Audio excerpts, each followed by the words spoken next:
They were not just kings, they were gods, and some of them we still cannot forget. For thousands of years, one civilization ruled the longest river on earth, Egypt, and at its center, a single figure who held the sky, the floods, and the fate of millions in their hands. The Pharaoh. But who were these people, really? Behind the gold and the granite, behind the myths carved into temple walls, were men, women, and children, thrust into a role too enormous for any human to carry. Some carried it magnificently, some were erased, and a few changed the world forever. These are the most famous pharaohs in history, and once you understand what they actually did, Egypt will never look the same again. We begin where ambition became architecture, with Khufu, known to the Greeks as Cheops, the pharaoh who decided that his legacy would be impossible to ignore. The Great Pyramid of Giza, built during Khufu's reign, remains one of the largest structures ever constructed by human hands. We don't fully know how it was done. That's not an exaggeration. Researchers continue to debate and discover new evidence about the methods. What we do know is this: it required extraordinary organization, thousands of workers, and a ruler with an almost incomprehensible vision of permanence. Ironically, the only confirmed statue of Khufu ever found is barely the size of a thumb. The man who built the largest tomb on Earth left behind the smallest portrait. History loves that kind of irony. Then there are the pharaohs history tried to erase. Hatshepsut ruled Egypt for roughly 2 decades, one of the longest reigns of any pharaoh. She built, she traded, she sent expeditions to distant lands. She wore the double crown and the false beard of kingship not as disguise, but as a declaration.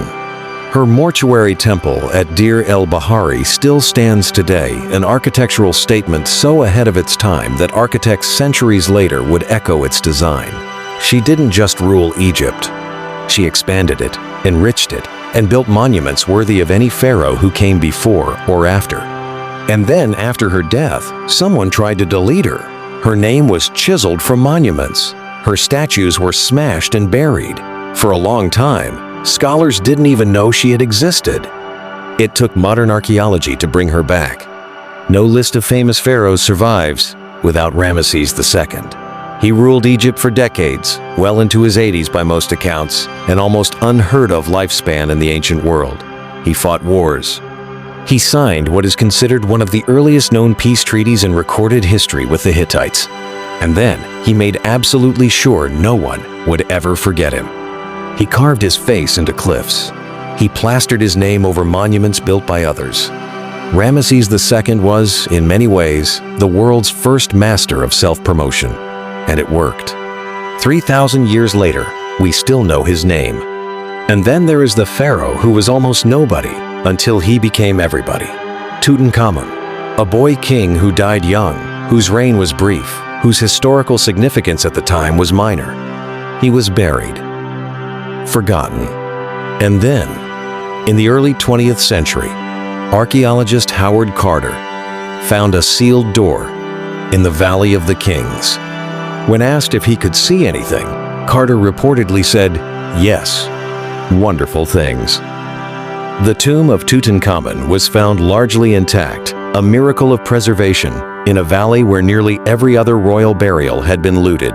The world went mad for it. End of quote. Egypt fever swept across continents. A forgotten boy became the most famous pharaoh who ever lived, not because of what he did in life, but because of what survived his death.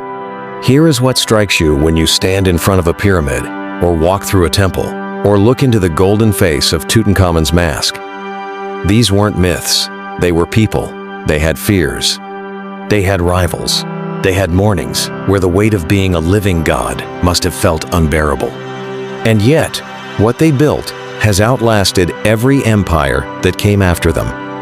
The Romans marveled at Egypt. The Greeks studied it. We filmed documentaries about it.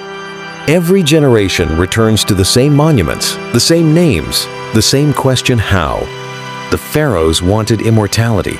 Most rulers in history have wanted the same thing and gotten dust. But somehow, Through stone and gold and sheer scale of will, a handful of people who lived thousands of years ago are still, without question, the most famous rulers who ever lived. They built for eternity. Eternity, it seems, was listening.